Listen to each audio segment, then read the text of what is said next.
pour vous, il y a eu nettement un après-médium au niveau déjà des médias qui se sont soudainement beaucoup plus intéressés à vous et à votre métier, à votre profession. Tout à fait. Et au niveau de votre évolution personnelle, dans votre approche, au niveau des sensations, des énergies et autres, il y a aussi eu un pas, quelque chose qui a été franchi?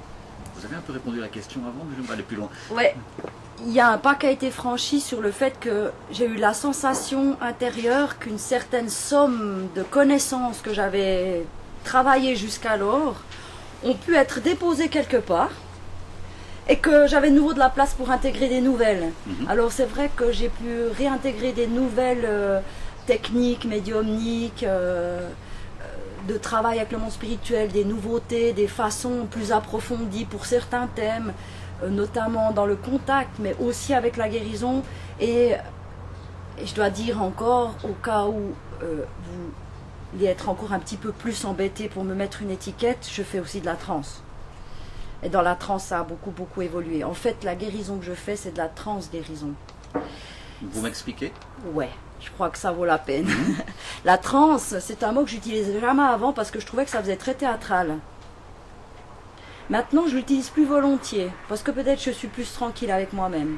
La transe, on peut l'appeler aussi médiumnité sous contrôle. La différence, c'est que si je travaille avec quelqu'un qui est... si... Admettons, vous seriez une personne qui vient prendre une consultation chez moi. Alors, j'entrerai en contact avec le monde spirituel. C'est comme si j'ai quelqu'un à côté de moi qui me parle. Et je reçois ces informations par mes sens et je vous les retransmets. J'aurais aimé être une clairaudiente, je n'y suis pas, je suis une clairvisuelle. Donc, je reçois des images. Avec ces images, j'ai une sensation. Est-ce que c'est léger? Est-ce que c'est lourd? Est-ce que c'est facile? Enfin, toutes les émotions qu'on peut avoir avec une image. Ensuite, de temps en temps, j'ai quelques sons. Après, un peu moins souvent, mais des odeurs aussi. Et puis, le goût, ça m'est arrivé quelques fois. Après, je marie tout ça, ça fait qu'un. Et ça, c'est de la médiumnité. Mais le médium ne sait jamais quelle sera sa partie forte ou comment ça va arriver chez lui. Il ne sait jamais. Et donc, la transe ou la médiumnité sous contrôle, c'est la même chose. C'est entrer dans un état de conscience modifié plus profond que pour la médiumnité. Alors, on serait ici maintenant, on est dans un état de conscience modifié comme ça pour de la méditation, pour de la médiumnité, pour de la transe parlée, puis de la transguérison, c'est très profond, on a l'impression que je dors. Et si on décode un petit peu ça, c'est les hertz du cerveau qui diminuent en force. Nous, on se parle, on est à 13, 18 hertz. Après, on les diminue, puis arrivé à un certain stade, eh ben, ça donne de la transe. Mais on peut aussi faire de la transe en augmentant. Il y a aussi des ethnies qui chantent et qui dansent jusqu'à être en transe.